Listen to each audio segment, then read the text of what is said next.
मोनसे स्पष्ट खोथा दिनैसिमाव बिटिआर गभर्नमेन्टआ साराय बोसोरनि एसे बारा जाबाय। बे समसिमावहाय बबे खेत्रआवहाय डिसिखौ आरो एसपिखौ बाहायदों? मानगोनां प्रमद बर' सारा जों रायजो राजाफोरनो खिन्थाना होबानो जाबाय। बबे मोनसे खामानियाव डिसि आरो एसपिखौ बाहायदों? बे खोथाखौ जोंबो थाम्स जोबसि मिथिनो लुबैदों रायजो राजाफ्रा। ना बिनि आन्दोआव कनस्पाइरेसि दं नामा? दिनैनि भिडिअ'आव मोजाङै सावरायगोन गुसुङैब्लाबो। बिनि सिगां नोंथांमोना नैबे भिडिअ क्लिप्सखौ नायनानै लाग्रोबानो जाबाय। बियो मोनसे परिबर्तन, बियो मोनसे सोलायनाय। दा दिनै जों नुबाय जे जों 5 बोसोर जायैयावनो जोंनि बिटिआरआव जोङो 6टा इलेक्सन गेलेबाय। 5 बोसोर जायैयावनो 4 बोसोराव 6टा इलेक्सन जाबाय। 6टा इलेक्सनाव जों देरहादों। आरो जों नुनो मोनबाय जे थांनाय 10 बोसोराव खोमानानै दोननाय जोंनि एमपि, बे एमपिखौ जोङो 5 बोसोर जायैयावनो लानानै फैफिननो हाबाय। दा जोंनाव बर'नि 2 एमपि दङ। जाय एमपिखौ बिपिएफआ खोमादोंमोन बेखौ जोङो 4 बोसोरावनो दिनै लानानै फैफिननो हाबाय। दा बेफोरबायदि मोजां खामानिखौ नुनानै, बेफोरबायदि जोंनि हारिनि डेभेलपमेन्टखौ नुनानै, हारिनि थाखाय दिल्लीयाव, राज्य सभायाव, लक सभायाव, एसेम्ब्लियाव बेबायदि जोंनि अभाब अभिजगखौ बुंहैनो हानाय बेबायदि सक्ति इउपिपिएल गोहोआव, आरो इउपिपिएलआ मोजाङै खामानि मावनाय आरो बिनि मिशन आरो भिजन बेखौ नुनानै रौता ओनसोलाव थानाय गोबां बिपिएफनि आरो गुबुन गुबुन दोलोनि जि बिजा मा होनना बुङो, गोबां जेबायदि सेंग्रा, गोबां बेबायदि मावथि जोंनि इउपिपिएलआव जयेन जादों। गतिके जों फैबाय थानाय समाव जे इउपिपिएलआ गोबां माने सिट लानानै देरहागोन, जों बेखौ मिजिंथिनो हायो। जों नुनो मोनदों बेयो गावनि सायाव सोनारगोन। नोङो जेसेबां एक्टिभ जागोन, नोङो जेसेबां खामानि मावगोन, बे खामानि मावनायनि फिथाइ मोनगोन।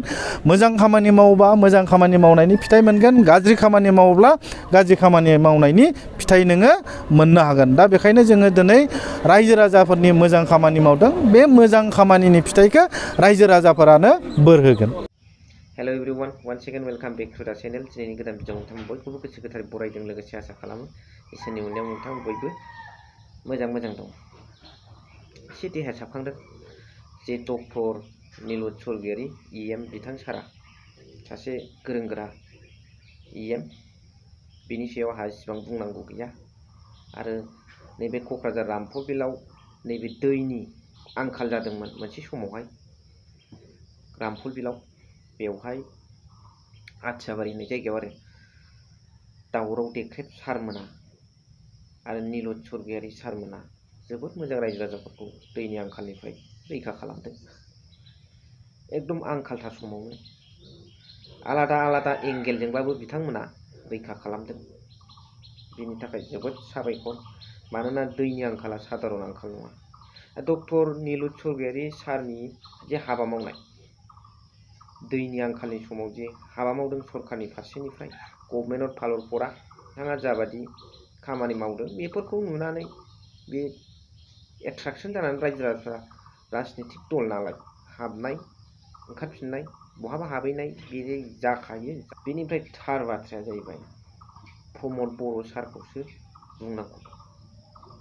बिथाङा बुंबाय थादों बिटिआर जानाय लोगो लोगो जोंनि आखायाव डिसि, एसपि, असि बिथांमोना मोसाबाय, जों बाहायनो हासिगोन, इउटिलाइज बाहायनो हासिगोन।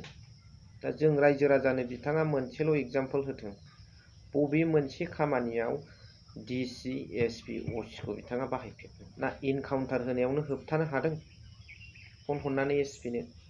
ना होग्लुंनायावनो डिसिखौ फन हरनानै बादा होनाय खामानि होनो हादों? ना बबेबा मोनसेया कर्टआ बोखारजानानै गुबुन आउट अफ बिटिसि थांनो नागिरनायावनो दिनै डिसिखौ, डिस्ट्रिक्टनि डिसिखौ, डेपुटि कमिशनारखौ फन हरनानै बिथाङा होबथानो हादों?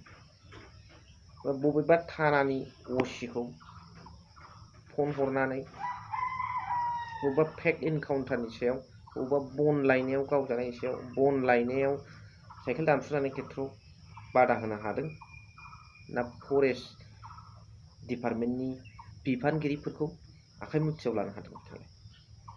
जिखुनु जाया हादोंबो जानो हागौ, जों मिन्थिजोबै। खोन्थाथों मोनसे जारनाब्ला सारखौथ' ओरैनो सोनानै दोनथारबाय, बख'गोन बे साराय बोसोर। बेखौथ' रायजो राजाफ्रा मोजां मोनोना गजानो लुबैयो। स' दिनैनि भिडिअखौ एसेखिनियाव फोजोबबाय। रायजो राजाफ्रा मा सानो नोंथांमोननि कमेन्ट्सखौ आंनो आन्थाराय। थेंक इउ भेरि माच फर वाचिं। लाभ इउ।